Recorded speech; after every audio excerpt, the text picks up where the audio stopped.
Today I'm going to do something for the beginner and intermediate players. It's just about winning the game.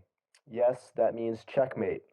Oftentimes you see beginner or even early intermediate players struggling to finish off the opponent in completely trivially won positions at the very end of the game. So today I am going to touch upon king, bishop, and knight versus king, often known as the most difficult of the basic checkmates to know when you're first beginning. Okay, so once again, this lecture is mainly for beginner players, but it's extremely instructive if you fit into that category. I'm just going to be going over basic checkmating patterns so that if you ever get in these situations yourself, you literally will not have to even think really about what to actually do. It's just a very, very um, set and proven formula. Obviously, there are several ways to accomplish the goal, but I'm just going to present the one that I know to all of you, and hopefully you'll be able to follow it in the future. We have LeBron James, we have Chris Bosh, and we have Dwayne Wade, and we have a poor little king, let's just say here, for example. Again, I'm just placing these pieces in random spots. Okay, so what do you do in this position? Ask yourself, how would the pieces be arranged to deliver the checkmate to the black king? And this again is by far the most difficult checkmate, and you actually do have to memorize a set of moves and techniques, which I will show to you in a second, in order to achieve checkmate. Otherwise, unfortunately, you'll be floundering around trying against as best as possible to deliver checkmate, but without knowing these little tricks, it's going to be extremely hard to do so.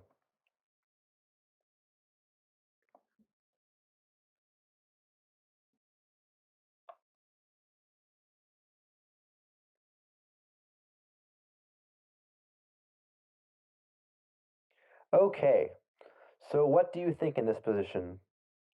Here we go.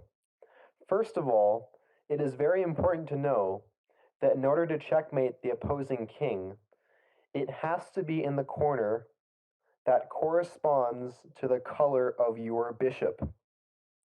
What does this mean? Well, you cannot checkmate the black king if it is either in the H8 or A1 corners, because those are dark squares and your bishop is on the light square. The only two squares on the entire chessboard where you can deliver checkmate are A8 and H1 in this case. And it's the exact opposite if this bishop on E2 were on D2, because it's now a dark square bishop. Okay? Does that make sense to all of you? I hope it does, because you need to remember this.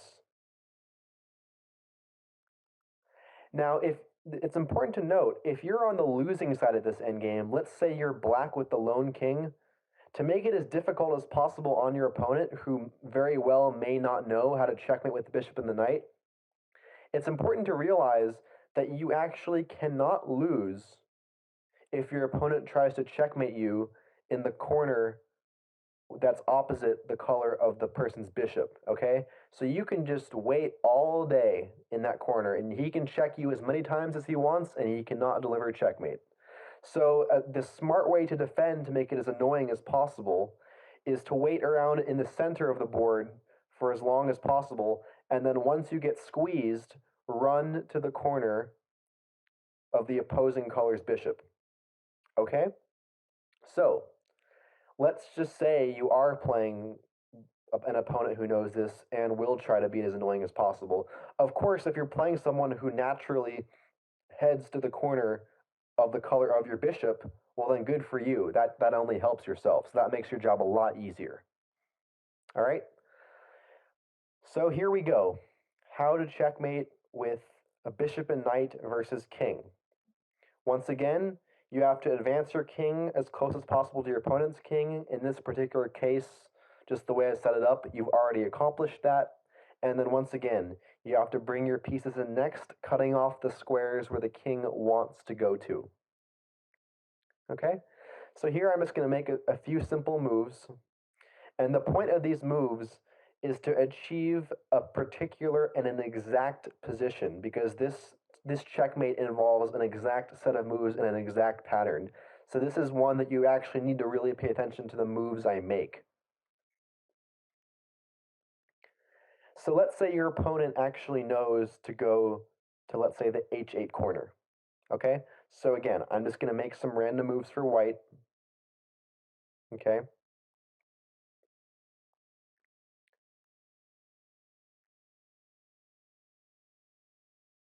See how I'm just naturally escorting him back into his corner. Okay, once he's back in this corner, you must achieve this setup with your pieces.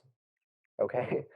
So this is important to remember. Once you get this setup, which I'm about to show you, then the next series of moves is forced. Okay? It's an actual pattern, and it's extremely useful to know. Step number 1, place your king on f6. Okay? So your king position is like this. So that would be the same, for example, if the king was on a1, your king would have to be on c3 to achieve this. And this is all going to become very clear in a matter of moments. You'll see what I mean. Okay, so obviously this king is just going to move back and forth until you do something. He's just going to chill out, sip some tea, and not really care about what you're doing, which is perfectly fine. Step number 2 is you have to put your bishop on the b1 h7 diagonal. You can be on any square you want. Of course, h7, because obviously he'll take you, okay? So anywhere from b1 to g6. Pick a square, any square, I don't care. So let's just say bishop to g6, okay? The king comes back. Step number 3, you need to put your knight on f7, okay? So find some way to do that. Let's just say I go knight f4, knight h3, knight g5. Okay, and here we go. This is the position right here that you want to achieve with your king in the wrong corner. Okay? LeBron James, Chris Bosh, Dwayne Wade. The threesome. Okay? They need to work in tandem to accomplish the goal. This next set of moves is forced, and so pay close attention to how I do this. The knight, king, and bishop each follow an exact pattern, and they need to be in the right place at the right time to achieve a box in the position to force the king with no choice to the a8 corner. All right? So without further ado, here we go. The king goes to g8. And this is going to commence the forced set of moves. In terms of patterns, your knight is going to go like this. It's going to hop, hop, hop. Your king is just going to follow, follow, or along the sixth rank, and your bishop is going to go back and forth between these three squares probably, d3, e4, and b5. And this is going to become very clear in a second. But you must remember this pattern, otherwise the checkmate will not work. Okay, step number 1, knight to f7. The king can no longer go back to the corner. Only move, he must go king to h8. Move number 2, bishop to h7, cutting off this square from the king. Once again, forcing him to a8. The king has to go to e8. Move number 3, knight to e5, cutting off this square for the king. Okay? Only move, king to d8. If he goes king to f8 and tries to wait, you just check and follow, and he's cut off, so he has to keep going, and he's just helping you. Remember, you just got to remember this little hop, hop, hop pattern, and it becomes a lot easier. So let's say he plays the more challenging move, king to d8. And this is often the trickiest part for all players trying to remember this knight and bishop pattern. A really cool box is set up with just the bishop and the knight here, and it's really neat. Move number 4, king to e6. Once again, you're following. And once again, if he goes back, you just go knight to d7, and he's just helping you, and it becomes really easy from there. The principal move is king to c7. He's almost out. He's so close. Okay? And then the two most critical moves in the entire sequence, knight to d7, cutting off the square from the king. King to c6, he's almost out. And if you were white, this is the most important move to remember. What is it?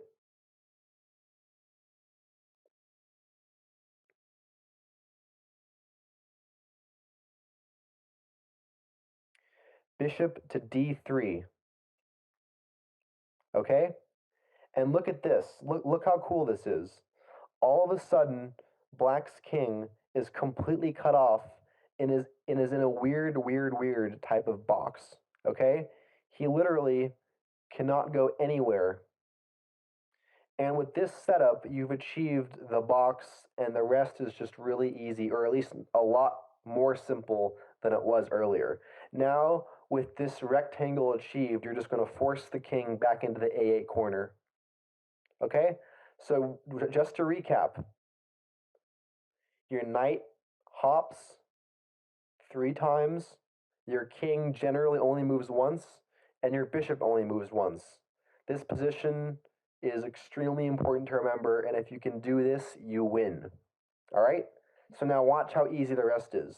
The king, obviously demoralized now, has no choice but to go back. You can just follow him. Let's just say with I don't know, pick a move for him here. I mean, excuse me, it's my move. So king c6. So king e7, king c6, bishop c4. Again, this box is still maintained. All right, and you just continue to follow him. Okay, like this. And so as you can see, in the end, it's just all about remembering these patterns. Okay, so king to c8, and now probably knight c5 is fastest. Again, see that your bishop's on b5 here, it's cutting off this e8 square for the king. So again, he doesn't really have a choice. For example, knight d8, you can go knight b7, here. And now it's only a matter of time before checkmate. All you have to do is just get the king in the corner and then find the right set of moves to deliver a check and a mate. All right? So king to b6, again, just following. King to c7, king to c8, excuse me. And you just wait a move, cutting him off. King to a8. And now you just reorganize your pieces, and that's it. Knight c5, here, check, here, and mate. Okay, I hope that made sense. If this was really confusing to you, please review it again. And again, these checkmates apply to every side of the board, all right? You can just, for practice, in your head, you can flip exactly what I did to over here, for example. I'm going to clear the board.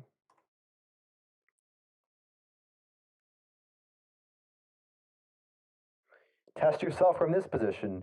Can you do exactly what I just did from this perspective? It might be a little more difficult because it's kind of backwards for you. But again, if you just remember the pattern I showed you, you can just blitz out the moves. Check, wait, cut off, hop with the knight, come with the king, hop with the knight, box. And that's it. And then you just slowly cut off the king and escort him to the corner, and you have checkmated him successfully with king, bishop, and knight versus king. Okay, so I hope you beginner players found this lecture useful. Practice, watch this video again, and hopefully you'll never forget how to checkmate using these methods and patterns and techniques. Okay? Step 1, advance your king as close to your opponent's king. Cut off the king. Don't check. Okay? Check the squares, attack the squares where the king wants to go, and escort him generally to the corner or the edge of the board.